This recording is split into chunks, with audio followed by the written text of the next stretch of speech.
Hello, from Chapter 8 of my book Patient Malpractice. Let's talk about something very important in this video, the informed consent. Let me ask you this question. Do you know the purpose of the informed consent that you need to sign before a treatment? I have asked this question to many people, and all of them have said the same thing. That is to protect the doctor. Wrong. The informed consent is to protect you, the patient.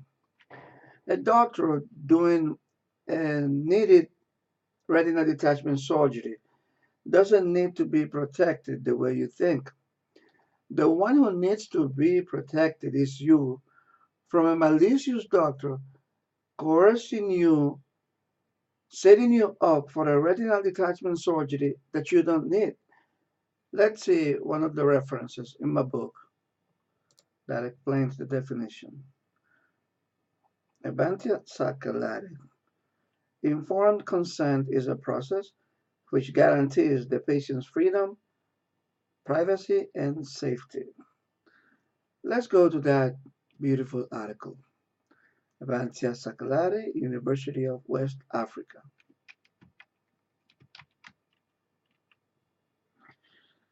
So if the informed consent guarantees the patient's freedom, privacy, and safety, why so many people say that this is to protect the doctor?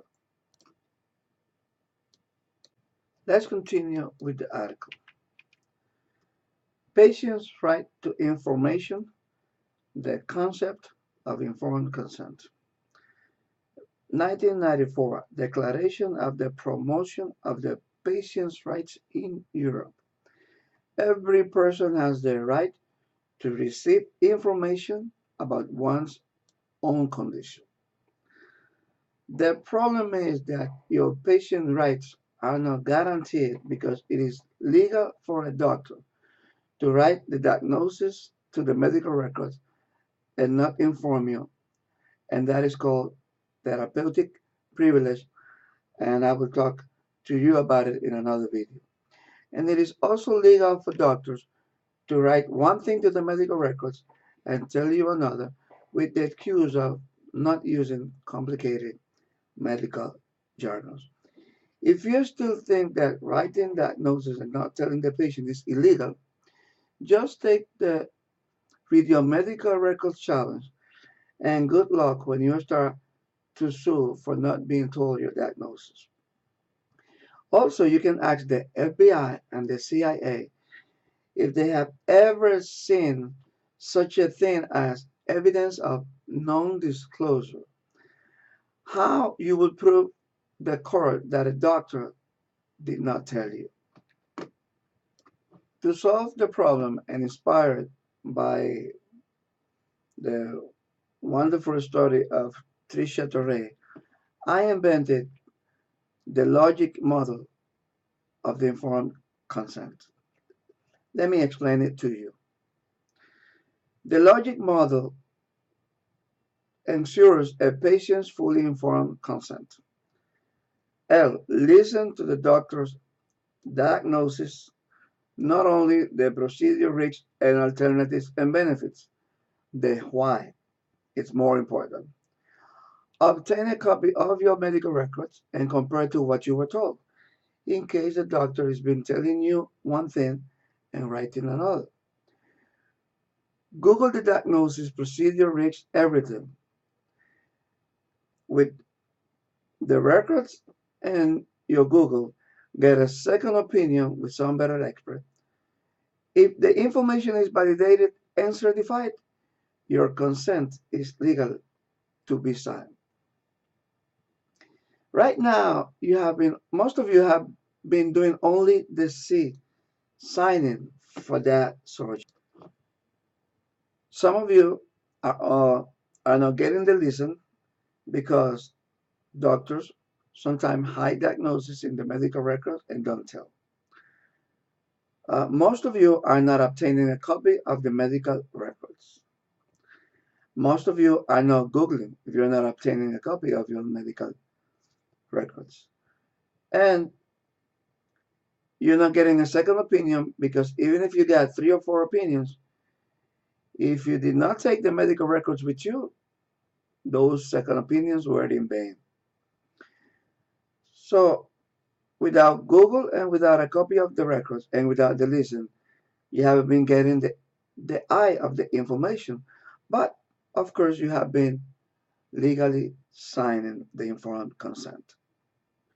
It is true your signature protects the doctor, but that protection comes at a Bob Parr, Mr. Incredible style.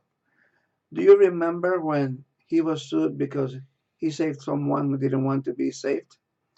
Your signature protects the doctor from you saying that you didn't want to be saved, invoking your right to patient autonomy. Let's see this video. In a stunning turn of events, a superhero is being sued for saving someone who apparently didn't want to be saved. The plaintiff, Oliver Sacks. The doctor needs to be protected from you doing like this guy. The same way this guy had the right not to be saved, you have the right not to have treatment if you don't want. It is called patient autonomy. The informed consent protects your patient autonomy. What is patient autonomy? Let's go back to my book, Patient Malpractice. Patient autonomy, the right of patients to make decisions about their medical care without the provider trying to influence the decision. Patient autonomy allows the providers to educate the patient, but doesn't allow the provider to make decisions for the patient. Let's go back to the beautiful article. The same thing. The concept of informed consent means a voluntary, uncoerced decision. Let me repeat again. Voluntary, uncoerced decision. The ethical imperative of giving patients comprehensive information allows the patients to make independent choices. I wrote in my book that if the doctor is a psychopath on a mission to destroy you, his hook out of court is your legal signature, and your hook out of death is the ethical imperative of a psychopath. Let's go back to the book. The problem here is that since a doctor is allowed to write a not tell, he's legally allowed to not educate the patient. By not educating the patient, he disempowers the patient legally. By legally disempowering the patient to take a decision, he legally influences or coerces the patient. And at the end, he is allowed legally to make the decision for the patient. That is why you see here in the title of the chapter, True Lies. This is true lie number 4. A patient has the right of patient autonomy. That's what they write and say, but he doesn't. In practice, with the doctor being allowed to hide diagnosis in the medical records, the only way to accomplish this is if you become an e-patient. I will provide a couple of examples when you are coerced for not being an e-patient. Let me find in my study here. I was coerced into a surgery I wouldn't have agreed if I had been given my real information, my informed consent. The doctor told me, I think your retina is detaching. I'm not sure if you require surgery, but I'll schedule it. But this is what he wrote to the medical records.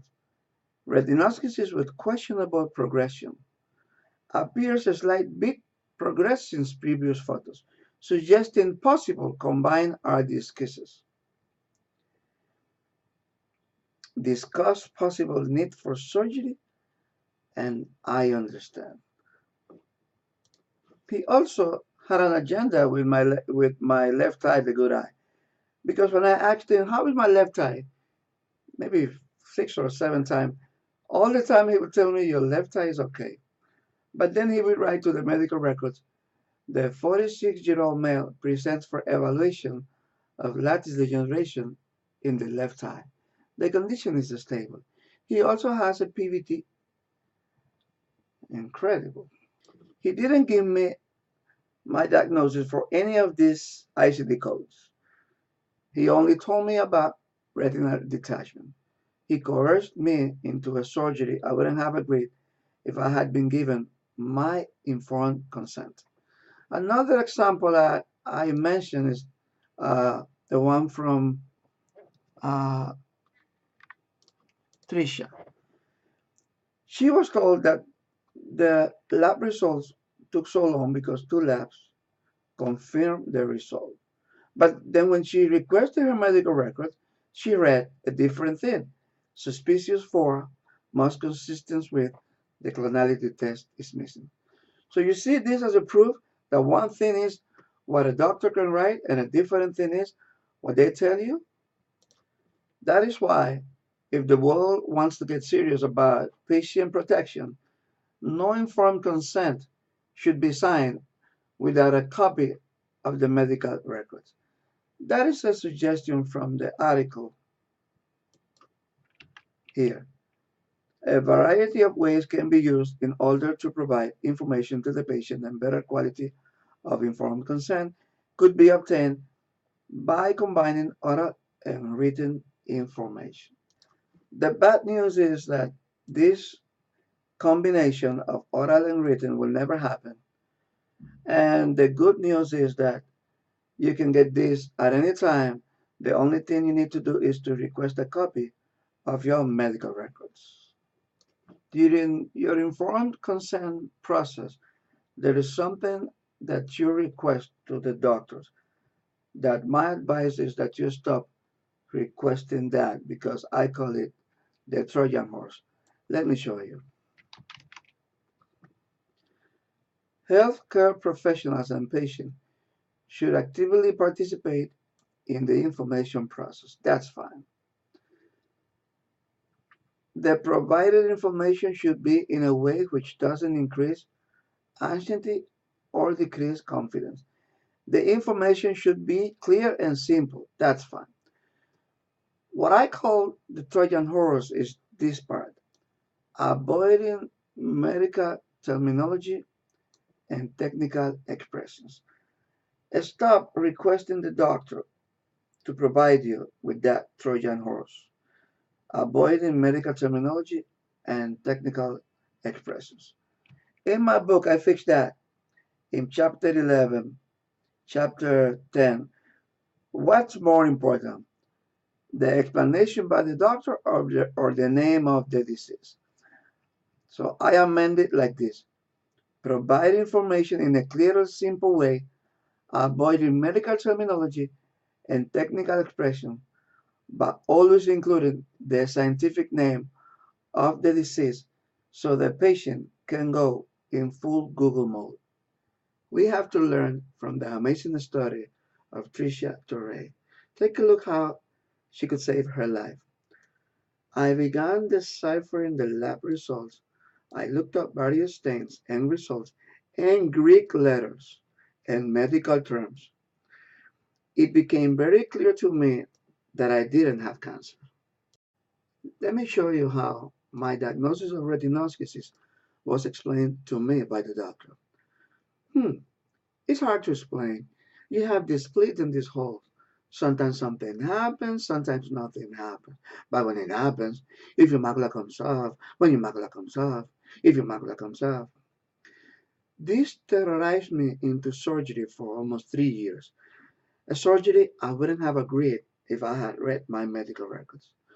So my advice, get your medical records, read your Greek letters, and follow the logic of the informed consent. Thank you.